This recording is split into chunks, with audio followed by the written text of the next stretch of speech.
John 5. After these things there was a feast of the Jews, and Jesus went up to Jerusalem.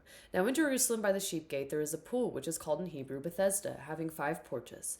And these lay great multitude of those who were sick, blind, lame, or paralyzed, waiting for the moving of the water. For an angel went down at certain times into the pool and stirred up the water. Whoever stepped in first at the stirring of the water was healed of whatever disease he had. A certain man was there who had been sick for 38 years. When Jesus saw him lying there and knew that he had been sick for a long time, he asked him, "Do you want to be made well?" The sick man answered, "Sir, I have no one to put me into the pool when the water is stirred up, but when I'm coming, another steps down before me." Jesus said to him, "Arise, take up your mat and walk." Immediately the man was made well and took up his mat and walked. Now that day was the Sabbath. So the Jews said to him who was cured, "It is the Sabbath. It is not lawful for you to carry that mat."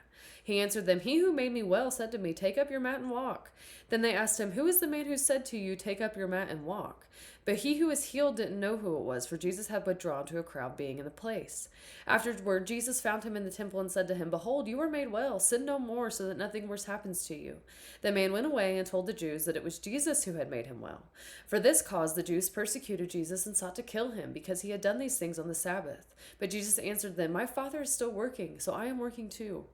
For this cause, therefore, the Jews sought all the more to kill him, because he not only broke the Sabbath, but also called God his own Father, making himself equal with God.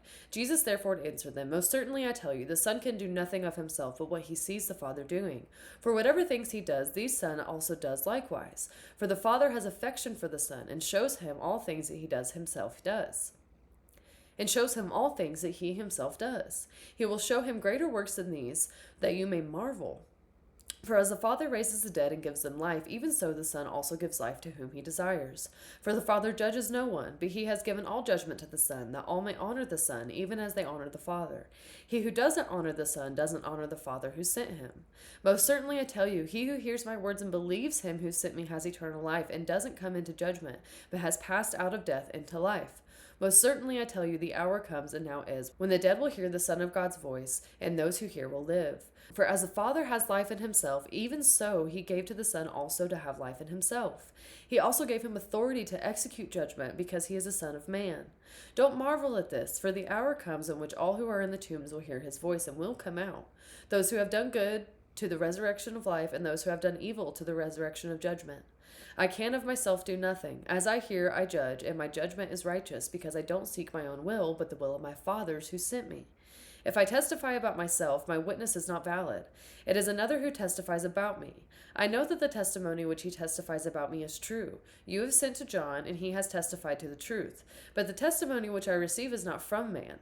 However, I say these things that you may be saved. He was the burning and shining lamp, and you were willing to rejoice for a while at his light. But the testimony which I have is greater than that of John. For the works which the Father gave me to do to accomplish, the very works that I do testify about me, that the Father has sent me. The Father himself who sent me has testified about me. You have neither heard his voice at any time, nor seen his form. You don't have his word living in you, because you don't believe in him who he sent. You search the Scriptures, because you think that in them you have eternal life, and these are they which testify about me. Yet you will not come to me that you may have life.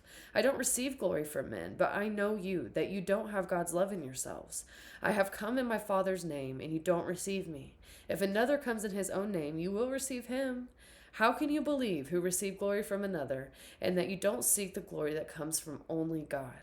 Don't think that I will accuse you to the Father. There is one who accuses you, even Moses, on whom you have set your hope. For if you believe Moses, you would believe me, for he wrote about me. But if you don't believe his writings, how will you believe my words?